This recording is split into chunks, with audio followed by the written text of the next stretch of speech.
TNPSC வந்து இன்னொரு முக்கியமான அப்டேட். டிஎன்பிஎஸ்சியோட மெம்பர் வந்து ஒரு அப்டேட் வந்து எக்ஸல்எஸ்ல பதிவிட்டு இருந்தார். அதை பற்றி தான் பார்க்க போகிறோம். அதாவது டிஎன்பிஎஸ்சியோட சிலபஸ் வந்து சேஞ்ச் ஆகுமா அப்படிங்கிற ஒரு கேள்வி. டிஎன்பிஎஸ்சியோட ரிவைஸ் சிலபஸ் இப்போ தான் மாறி இருக்கு, உங்களுக்கு தெரியும். ஸோ அதை வச்சு நம்ம வந்து இப்போ தான் படிச்சுட்டு இருக்கோம் தமிழுக்கு. பட் இது வந்து பார்த்தீங்க அப்படின்னா எதை பொறுத்து அப்படின்னா, தமிழ்நாட்டிலிருந்து யூபிஎஸ்சிக்கு விண்ணப்பித்து தயாரிப்பவர்களுக்கு கூடுதலாக ஒரு பெனிஃபிட் கிடைக்கணும் அப்படிங்கிறதுக்காக யூபிஎஸ்சிக்கு இன்னைக்காக டிஎன்பிஎஸ்சி சிலபஸை வந்து நம்ம கொஞ்சம் மாற்றம் கொடுத்து ஒரு விவாதம் நடத்தினோம் அப்படின்னு சொல்கிறாங்க.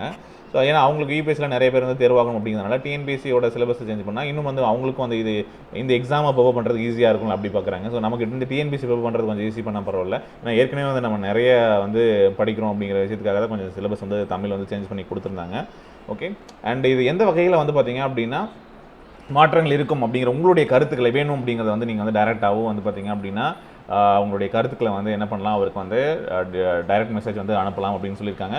ஸோ உங்களுடைய கருத்துக்கள் சார், இப்போ டிஎன்பிஎஸ்சியில் நாம் இருக்கக்கூடிய சிலபஸில் நமக்கு எந்த பிரச்சனை, நம்ம குரூப் 4 குரூப் 2 நமக்கு எந்த பிரச்சனை வர வேணாம் அப்படின்னு நினைக்கிறவங்க வீடியோக்கு ஒரு லைக் போட்டு உங்களுடைய கருத்துக்களை கமெண்ட்டில் போடுங்க. சரி, மாற்றம் வேண்டும் சார் அப்படின்னு நினைக்கிறவங்க நீங்கள் வந்து உங்களுடைய கருத்துக்களை டிஸ்லைக்காகவோ கமெண்ட்லேயோ நீங்கள் வந்து போடுங்க. பார்க்கலாம் எவ்வளோ பேர் வந்து இன்ட்ரெஸ்டாக இருக்கீங்க அப்படிங்கிறத நாங்கள் வந்து தெரிஞ்சுக்கிறோம். ஓகே, ஸோ இந்த வீடியோ பார்க்குறவங்க டிஎன்பிஎஸ்சி சிலபஸ் மாற்றம் வேண்டும் சார், இப்போ தான் ரிவைஸ் பண்ணால் உடனே மாற்றம் வருமா அப்படின்னு கேட்டிங்க அப்படின்னா உடனடியாக வருவதற்கான வாய்ப்புகள் கம்மி. ஸோ இது வந்து பார்த்திங்க அப்படின்னா பின்னாடி மாற்றலாம் அப்படின்னு சொல்லியிருக்காங்க. ஸோ நமக்கு வந்து உடனடியாக இம்பேக்ட் இருக்காது. ஸோ நீங்கள் வந்து படிங்க.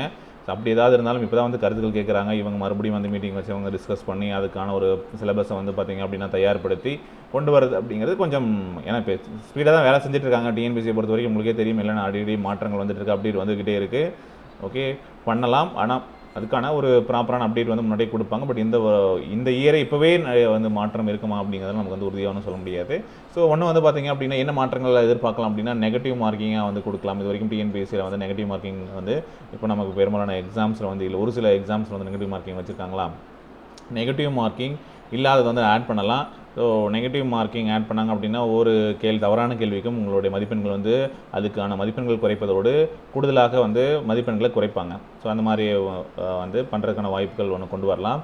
அதே மாதிரி வந்து நல்ல அனலிட்டிக்கல் திங்கிங்காக இருக்கக்கூடிய கொஷின்ஸாக வந்து கிரியேட் பண்ணுறதுக்கு வாய்ப்புகள் அதிகம். நல்ல அதாவது நீங்கள் வந்து மனப்பாடம் பண்ணிவிட்டு ஓகே இந்த இயர் அப்படியே மனப்பாடம் பண்ணிட்டு போங்க, ஸோ இந்த டேட்டா அப்படியே மனப்பாடம் பண்ணிட்டு போங்க, அது அப்படியே வந்துடும் அப்படிங்கிறதுக்கு பதிலாக என்ன பண்ணலாம் அப்படின்னா அது புரிஞ்சுக்கிட்டு நல்லா வந்து ஆன்சர் பண்ணுற மாதிரி வந்து உங்களுக்கு கேள்விகள் வடிவமைக்கப்படலாம் அப்படின்னு நினைக்கிறோம். சரிங்களா? ஸோ இந்த மாதிரி ஏதாச்சும் கொஷின்ஸோட சேஞ்சஸ் வந்து அந்த லெவலுக்கு வந்து இன்க்ரீஸ் பண்ணுறதுக்கான வாய்ப்புகள் இருக்குது. ஸோ உங்களுடைய கருத்துக்கள் என்ன அப்படிங்கிறதையும் கீழே கமெண்ட்டில் பண்ணுங்கள். ஸோ மாற்றம் வேண்டும் அப்படின்னா மாற்றம் வேண்டாம் அப்படின்னா ஒரு லைக் கொடுங்க. இப்போவே மாற்றம் வேண்டும் அப்படிங்கிறது வந்து ஒரு டிஸ்லைக்கோ ஒரு கமெண்ட்டோ வந்து உங்களுடைய கருத்துக்களை ஏன் அப்படிங்கிறதையும் கமெண்ட்டில் வந்து தெரியப்படுத்துங்க. என்ன மாதிரியான மாற்றம் வேண்டும் அப்படிங்கிறதையும் தெரியப்படுத்துங்க, தெரிஞ்சுக்கலாம். நன்றி.